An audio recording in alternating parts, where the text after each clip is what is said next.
So, eto na nga guys, yung pinakabago na mura and 5G phone na ng Xiaomi ngayong 2025. This is the Xiaomi Redmi 15 5G. Eto guys, yung legit na malaki, tapos mabilis daw. Alam ko naman gusto nyo yun. Yeah, boy.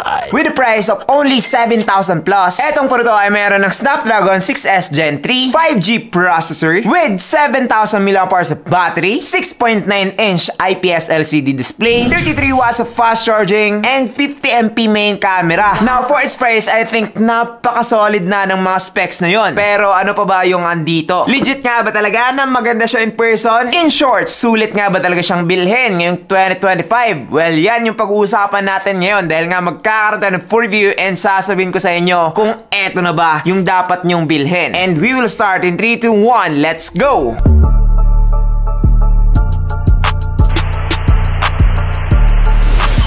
Yo, what's up guys? I'm JP and this is JTin TV. Now, bago tayo mag-proceed, I just want you to know na meron tayong napakalupit na giveaways this October 31, 2025. Napakalapit na. Smart 10, Smart 10 Plus, Redmi 15C, Poco C85, and lastly, yung Poco M7. Mahal to guys. Wow. Kaya naman, kung gusto mo makasali, just subscribe and also follow the mechanics. Madali lang to. Now, back to this phone, as you can see, normal lang naman yung kanyang box. Tingnan naman natin yung loob.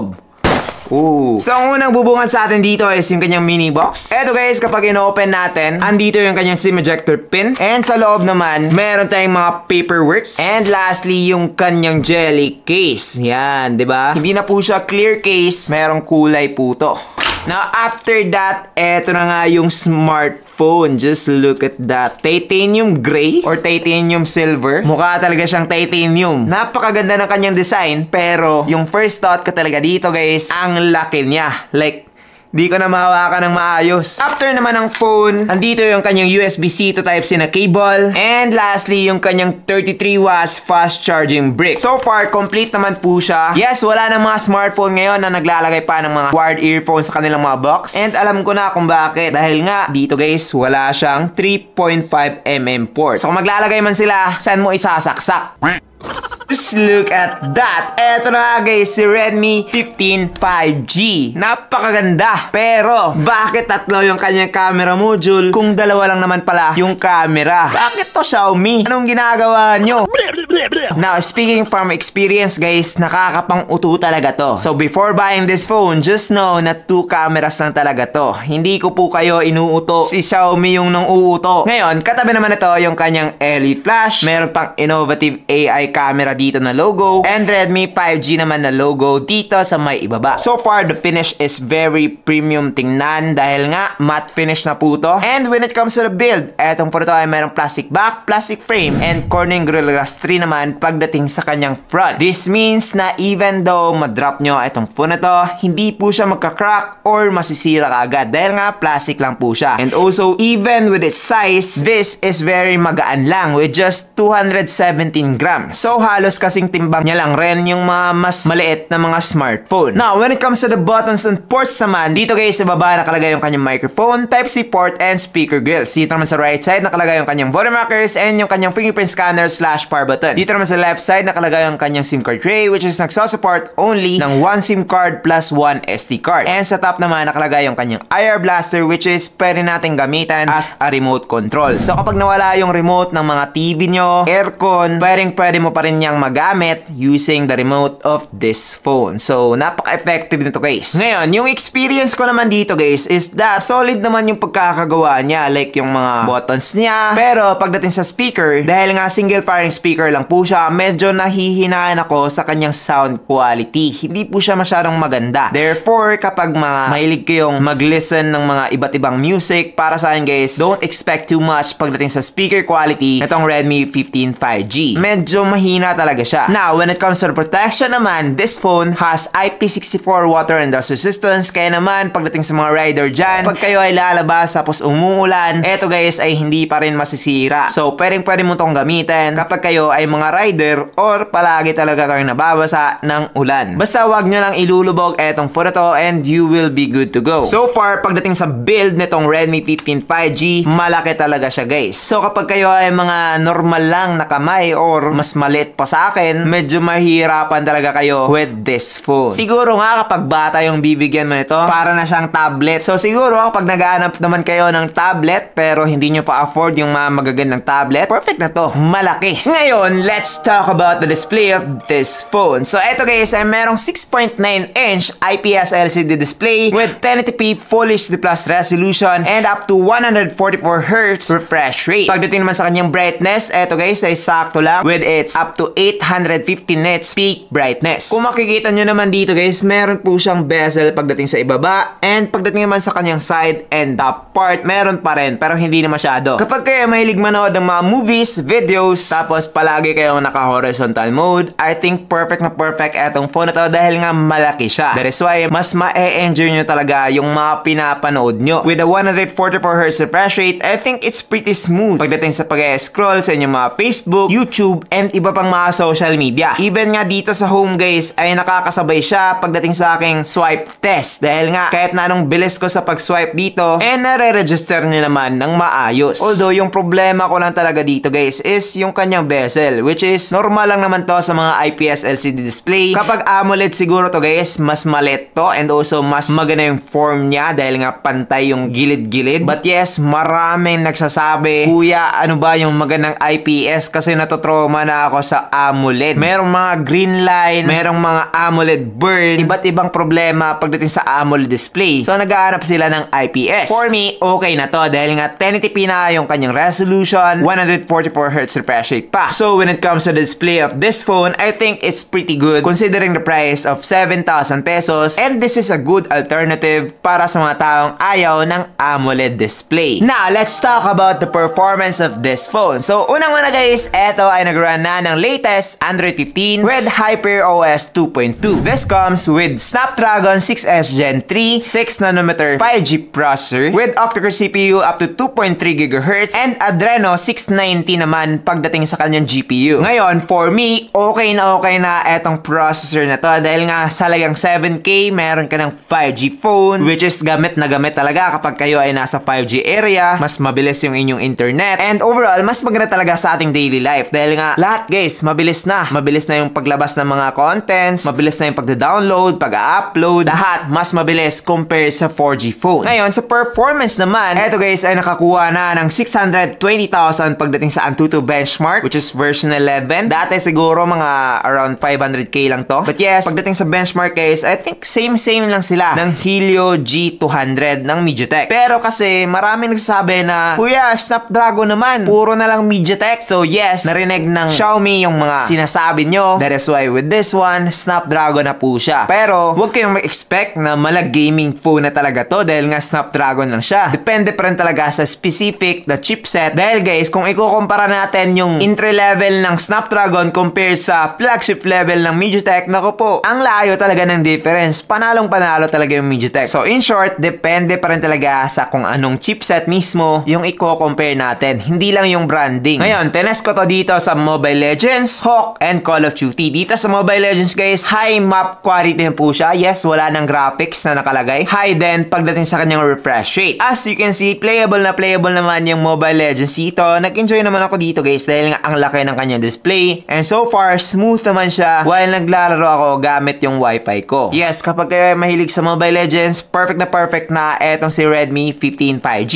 Ngayon sa Hawk naman, eto guys ay meron ng ultra graphics with ultra frame rate and as you can see, ganun pa rin naman yung na-experience ko sa Mobile Legends. Playable, hindi siya naglalag or hindi siya nagkakaroon ng frame drops. And so far, yes, playable pa rin po siya and makakapaglaro pa rin kayo ng maayos dito sa Call of Duty. Well, it's because okay naman talaga yung kanyang processor. Pero merong isang problema dito guys, which is dapat nyo talagang malaman. Etong phone ito only comes with 4GB of RAM and 128GB of storage. Kaya naman kapag marami kayong ginagawa, nagmo-multitask kayo ng maraming apps, medyo mahihirapan kayo dahil nga 4GB lang po siya. Also, with the 128GB, medyo madali talagang mapuno yon, especially this 2025 kapag marami kayong mga files, apps, games, and even kapag mahilig kayo mag-take ng mga pictures and videos, madali talaga itong mapupuno. But the good thing here is that meron naman kayong option para maglagay ng SD card in case lang kapag bumili talaga kayo netong phone ito. So far, yun na naman para sa akin yung medyo downside. Pagdating sa kanyang raw power or performance, okay naman po siya, especially for this price. Di na ako nag-expect expect ng napalakas or pang out of the world talaga na type of performance. Dahil nga guys, 7K lang naman to. Hindi po to 11K, 12K para mag-expect tayo ng boosted na performance. Halos same or mas maganda lang siya ng konti sa Helio G200 tapos 5G na po siya, which is yun 4G lang. Now, let's talk about the battery of this phone. So, eto guys ay merong 7,000 mAh battery with 33 watts of fast charging. Ngayon, yung 7,000 mAh guys is malaki talaga yan. Aabot ka dito ng up to 2 days kapag hindi ka masyadong gumagamit ng smartphone or matipid ka talaga sa battery. Pero guys, based on our test, umabot siya ng up to 23 hours of video playback. So, medyo matagal talaga yun. Almost 1 day na naka, play ng video. Medyo mababa lang ng konti sa kanilang sinabing 25 hours. But yes, napakakunat ng battery na tong phone na to guys. Legit. Pero pagdating sa kanyang battery guys na malaki rin, medyo tumagal ako dito ng konti. Around 1 hour and 40 minutes kung na-charge itong phone to from 0 to 100%. Para sa akin, mabilis naman po yun dahil nga again, malaki yung kanyang battery. Now, kapag gagamitin mo naman itong phone na to as a backup phone, like kung mayaman ka, I think mayaman ka, tapos meron kang iPhone na medyo madaling malobat, pwede mo na itong ma-charge guys using this phone sa kanyang tinatawag na feature na reverse wired charging. So kapag magkoconnect ka ng Type-C dito and Type-C rin dito, ma-charge mo na to via this phone ng up to 18 watts, which is okay na rin pagdating sa kanyang speed. So yes, battery wise and charging wise, okay na etong si Redmi 15 5G. Just take note though na wala po siyang bypass charging. So kung naghahanap ka nun, wala po yan dito sa phone na to. Now, let's talk about the camera. So I think guys, eto ay medyo underrated talaga. Hindi ito sinasabi na one of the best or like, nakikita sa Facebook na maganda yung kanyang camera. Wala pang ganun. Medyo underrated talaga to. Ngayon, pagdating sa kanyang specs, etong phone to ay merong 50MP main camera and isang auxiliary lens dito sa kanyang likod. Tapos, pagdating naman dito sa kanyang front, ay meron naman po siyang 8MP selfie camera. Maliit po siya. Medyo pangit pakinggan. Marami na namang magsasabi na, uy, pangit ang camera. But guys, maso-surprise talaga kayo. Especially kapag makikita mo yung result niya in person. As you can see, napaka-natural. Parang kuhang-kuha niya talaga yung totoong kulay ng aking skin tone, ng mga objects. Halos lahat guys, sobrang natural ng mga pictures na nakuha ko. Front and back camera dito kay Redmi 15 5G. It's so surprising dahil nga 7K pero mala iPhone-ish na yung camera. Although, meron akong mga sinabing magandang camera sa 5K na mga presyo. Pero guys, I think na this is much better dahil nga 50MP na, sharp yung kanyang quality kahit na i-zoom pa natin ng konti. And pagdating naman dito sa kanyang mismong camera, you can go up to 2x na hindi masyadong bababa yung kanyang quality. So parang optical light pero hindi talaga siya optical zoom. Meron din tayong Ultra HD dito guys, which is I think 50MP po to. And with this one, automatically sharp or the highest quality possible yung makukuha mo na picture using this mode. So para sa akin, okay na okay din to. Of course, meron din tayong ibang mga feature dito katulad na naman ng portrait mode, night mode, time-lapse, and I think that's pretty much it. So far, okay na ako sa picture quality nitong Redmi 15 5G. Ngayon, the only bad thing about this phone is that pagdating sa kanyang video quality. So ito guys ay makakakuha lamang ng up to 1080p at 30fps, both main camera and selfie camera. And ngayon, try natin. So eto na guys yung video quality using the Redmi 15 5G. Ano sa tingin nyo? Okay ba? Comment down below. By the way, this is the back camera. Ngayon, try naman natin yung kanyang selfie. Eto naman guys, yung selfie video camera ng Redmi 15 5G. Ano sa tingin nyo? Okay ba? Comment down below. So, eto na guys, yung video quality using the Redmi 15 5G. 1080p at 30fps dito sa kanyang back camera. Ano sa tingin nyo? Okay ba?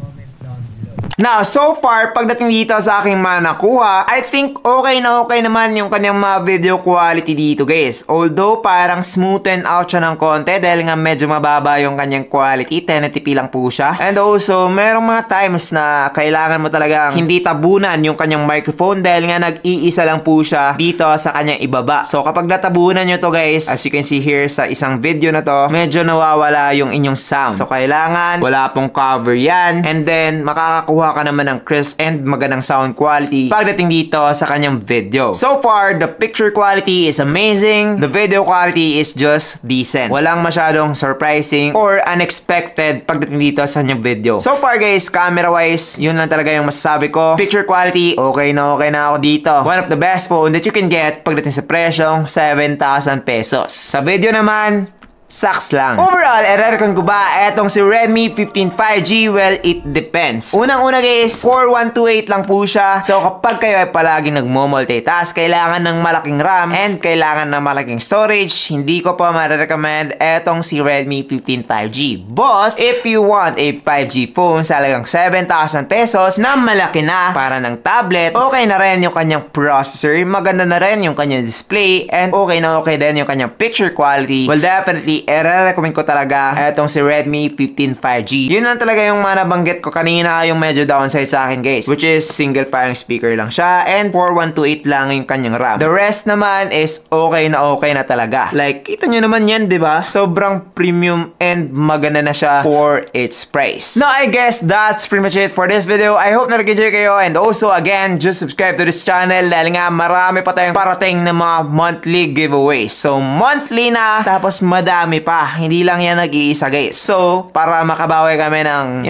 gastos, manood na lang kayo palagi. Gets nyo ba yun? Also, kung gusto nyo naman maka-discount dito sa Redmi 15 5G, will definitely just check out the link na ilalagay namin sa description box. And also, meron din dyan nakalagay sa parang basket na yan. Kita nyo ba yan? In that way, meron kayong YouTube voucher na matatanggap. And with that YouTube voucher, nako po, ang laki ng madediscount nyo guys. Up to 2K, minsan 1K, minsan 800, pero minsan up to 2K. So, check na lang palagi kapag nag-sale. Tapos, dagdag nyo pa yan, yung voucher na yan. So, mga 6K plus. Sulit na sulit, diba? So, that's it. I'm JP and this is JD TV. Thank you for watching and God bless. Bye-bye.